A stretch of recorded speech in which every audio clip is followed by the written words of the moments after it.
அனைவருக்கும் வணக்கம். இன்னைக்கு நம்ம பார்க்க போகிற வீடியோன்னு பார்த்தீங்கன்னா, இன்று பங்குனி மாத அமாவாசை 2026 முன்னோர்களின் ஆசியை பெற செய்ய வேண்டியவை பற்றி தான் பார்க்க போகிறோம்.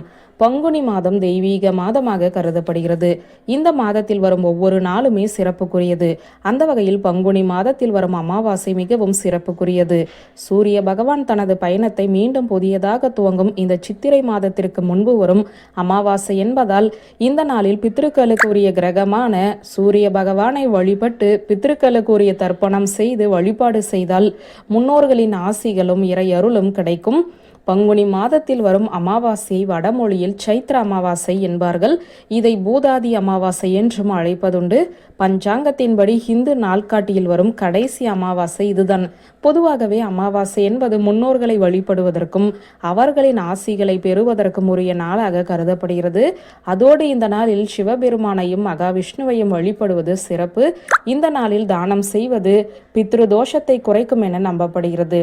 பல சிறப்புகளை கொண்ட பங்குனி அமாவாசை இந்த ஆண்டு மார்ச் 18 அன்று வந்துள்ளது.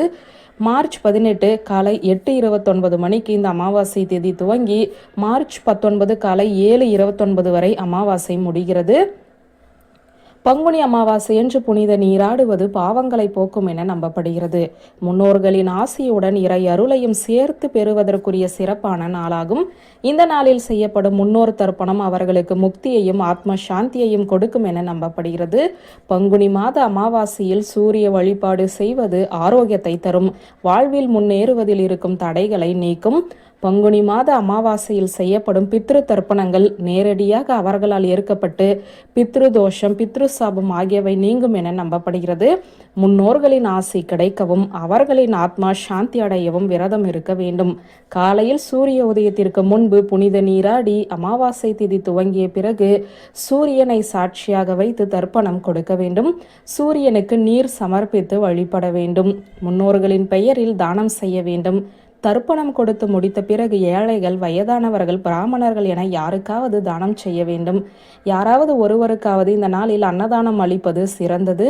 காகத்திற்கு உணவிடுவது, பூனைக்கு பால் கொடுப்பது, பசு மாட்டிற்கு அகத்திக்கீரை அல்லது வெல்லம் கலந்த பச்சரிசி கொடுப்பது தர்ப்பணம் கொடுத்ததற்கு இணையான பலனை தரும். மாலையில் அரச மரத்தடியில் நல்லெண்ணெய் தீபம் ஏற்றி வழிபட வேண்டும். சனி பகவானுக்கு கருப்பு எல், நீலமலர் ஆகியவற்றை படைத்து வழிபட வேண்டும். முன்னோர்கள் மோட்சம் அடைவதற்காக அருகில் உள்ள சிவன் கோவிலுக்கு சென்று தீபம் ஏற்றி வழிபட வேண்டும். வியூவர்ஸ், இந்த வீடியோ உங்களுக்கு பிடித்திருந்த லைக், கமெண்ட், ஷேர் பண்ணுங்க. நன்றி.